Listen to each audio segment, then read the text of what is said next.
خلافت عثمانیہ کے زوال کے بعد جب مشرق وسطیٰ کے ٹکڑے کیے گئے تو لاتعداد عرب ممالک وجود میں آئے۔ ان تمام عرب ممالک کو دو فاتح قوتوں برطانیہ اور فرانس نے آپس میں بانٹ لیا، اور جب یہاں اپنے قدم خوب جما لیے اور مختلف حربوں سے گروہوں میں اپنے اتحادی بھی بنا لیے تو پھر ان ریاستوں کو آہستہ آہستہ خود مختار کرنا شروع کر دیا۔ دوسری جنگ عظیم کے بعد تو دنیا کا نقشہ ہی بدل گیا۔ پرانی نو آبادیاتی سلطنتیں خصوصاً برطانیہ اور فرانس دونوں کو امریکہ نے حکم دیا کہ وہ اپنے زیر تسلط علاقوں سے بوریا بستر باندھیں اور اقتدار مقامی افراد کے حوالے کر دیں۔ ویسے بھی انہیں اپنے تباہ شدہ ملکوں کی تعمیر کرنا تھی، جس کے لیے امریکہ نے مارشل پلان کے تحت انہیں خطیر رقم دے رکھی تھی۔ اب امریکہ کا دنیا پر معاشی کنٹرول کے ذریعے حکومت کرنے کا آغاز ہوا۔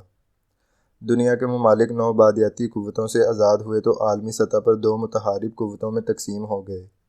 ان دونوں طاقتوں کا بنیادی میدان معاشی تھا، جس کی نصرت و کامیابی کے لیے وہ اپنی عسکری قوت بھی مسلسل بڑھا رہے تھے۔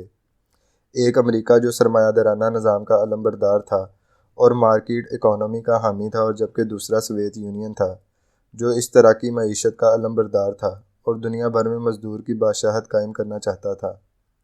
عالمی جنگ کی خاکستر سے جو چنگاری پھوٹی اس نے پوری دنیا کو اپنی لپیٹ میں لے لیا۔ اس آگ کو سرد جنگ کا نام دیا گیا۔ یہ جنگ 1945 سے 1992 تک 47 سال دنیا کے اعصاب پر چھائی رہی۔ دونوں طاقتوں کے درمیان آپس میں تو کوئی بڑی عالمی جنگ برپا نہ ہوئی، مگر ویتنام سے لے کر انگولا، چلی اور برازیل سے لے کر عراق و افغانستان تک تمام غریب اور مفلوک الحال ممالک میدان جنگ بنے رہے اور آگ اور خون میں نہاتے رہے۔ مشرق وسطیٰ میں امریکہ نے اپنا ٹھکانہ بنایا اور خوب بنایا۔ تمام عرب شیوخ جن کی زمین تلے تیل کے خزینے چھپے ہوئے تھے، انہیں جنگ عظیم اول کے بعد سے ہی چھوٹے چھوٹے ملکوں میں تقسیم کر دیا گیا۔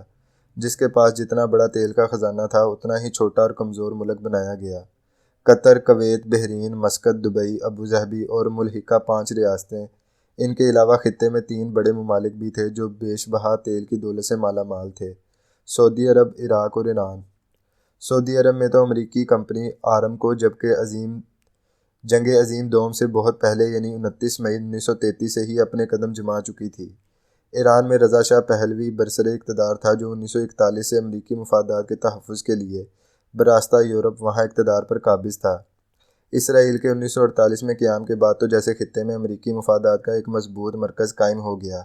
لبنان کے شہر بیروت میں امریکی پرانے تھے۔ یہاں تو امریکی یونیورسٹی بیروت 1865 میں ہی قائم ہو گئی تھی۔ سوویت یونین نے بھی مصر، لیبیا اور شام میں اپنے لوگوں کو برسر اقتدار لا کر مشرق وسطیٰ میں گھسنے کی کوشش کی۔ عراق میں پہلے احمد حسن البکر اور پھر صدام کو اپنے گروپ میں شامل کر لیا، اور یوں مشرق وسطیٰ میں اشتراکیت اور سرمایہ دارانہ نظام کی آپس کی کشمکش کا آغاز ہو گیا۔ سوویت یونین کے زیر اثر ممالک میں زیادہ تر فوجی ڈکٹیٹر تھے جنہوں نے قدیم بادشاہتوں کا تختہ الٹ کر حکومت حاصل کی تھی، جبکہ امریکہ کے زیر اثر ممالک میں بادشاہتیں تھیں جیسے سعودی عرب اور اس سے ملحقہ عرب ریاستیں اور ایران۔ ان بادشاہتوں کو سوویت یونین کے نظریاتی انقلاب سے مسلسل خطرہ تھا۔ ایسے انقلاب کے لیے صرف ایک فوجی بغاوت ہی کافی تھی، اور ارد گرد کے ممالک میں اس کا تجربہ بھی ہو چکا تھا۔ بادشاہتیں بہت نازک ہوا کرتی ہیں، اس لیے کہ یہ عوامی رائے سے نہیں بلکہ جبر و کراہ سے قائم ہوتی ہیں۔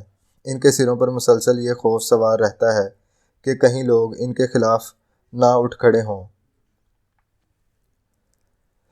اس خوف کو امریکیوں نے اپنے حق میں خوب استعمال کیا اور اسے اپنے مفادات کے ساتھ منسلک کر کے مزید گہرا کر دیا۔ کسی ایک چھوٹے سے عرب ملک کے بادشاہ کے خلاف ایک فوجی بغاوت مشرق وسطیٰ کا نقشہ بدلنے کے لیے راستہ ہموار کر سکتی تھی۔ یہی وجہ ہے کہ جب ایران میں 21 جولائی 1952 کو محمد مصدق وزیر اعظم بنا اور اس نے امریکی تیل کی کمپنیوں کو قومیانے کے لیے اقدامات شروع کیے تو CIA میدان میں کودی، اور اس نے اپنے پہلے رجیم چینج تجربے کے تحت مصدق کی حکومت کو صرف 1 سال بعد ہی 19 اگست 1953 کو فارغ کر دیا، اور امریکی تھانے دار محمد رضا شاہ پہلوی دوبارہ برسر اقتدار آ گیا۔ مشرق وسطیٰ میں یوں تو سوویت یونین کی وجہ سے عوامی سطح پر ہر ملک میں تھوڑی بہت ہلچل رہتی، لیکن اصل اقتدار، قبضہ اور غلبہ تو امریکہ کے ہاتھ میں ہی رہا۔ اسرائیل کی 1967 میں فتح کے بعد امریکہ خطے میں اور مضبوط ہو گیا۔ امریکی قوت و اقتدار پر پہلی ضرب آیت اللہ خمینی کے 1979 کے انقلاب ایران سے پڑی۔ لیکن یہ انقلاب بھی اپنی خارجہ پالیسیوں کی وجہ سے مشرق وسطیٰ میں امریکہ کے لیے ہی فائدہ مند ثابت ہوا۔ ایران نے اپنے انقلاب کا دائرہ دیگر اسلامی ممالک کی طرف بڑھانے کا آغاز کیا تو وہ تمام عرب ریاستیں جو امریکی اشرباد سے بمشکل اپنا اقتدار قائم کیے ہوئے تھیں بدک کر رہ گئیں۔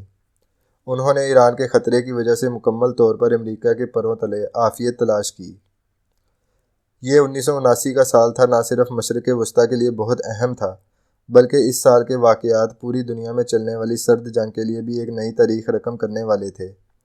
ادھر اپریل میں ایران میں آیت اللہ خمینی کا انقلاب آیا، ادھر دسمبر میں سوویت یونین نے افغانستان میں اپنی افواج داخل کر دیں۔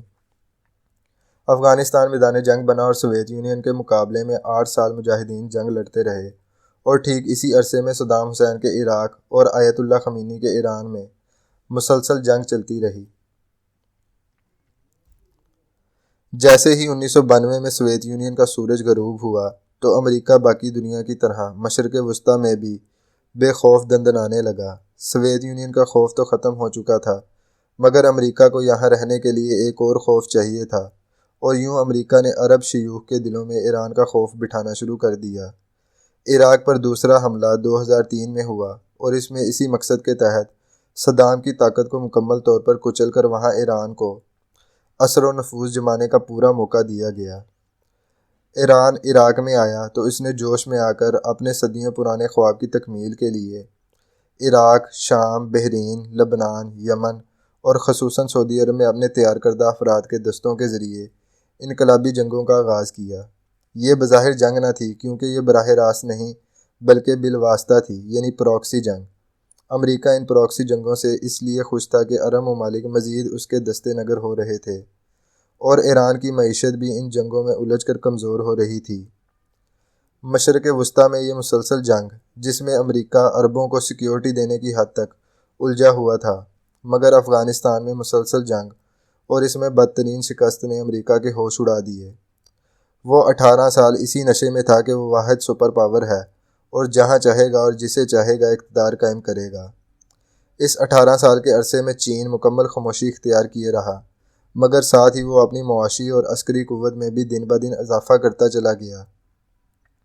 امریکہ افغانستان سے رسوا ہو کر نکلا تو اسے اندازہ ہوا کہ اگر نہ رکا گیا تو چین سب کچھ ہڑپ کر جائے گا۔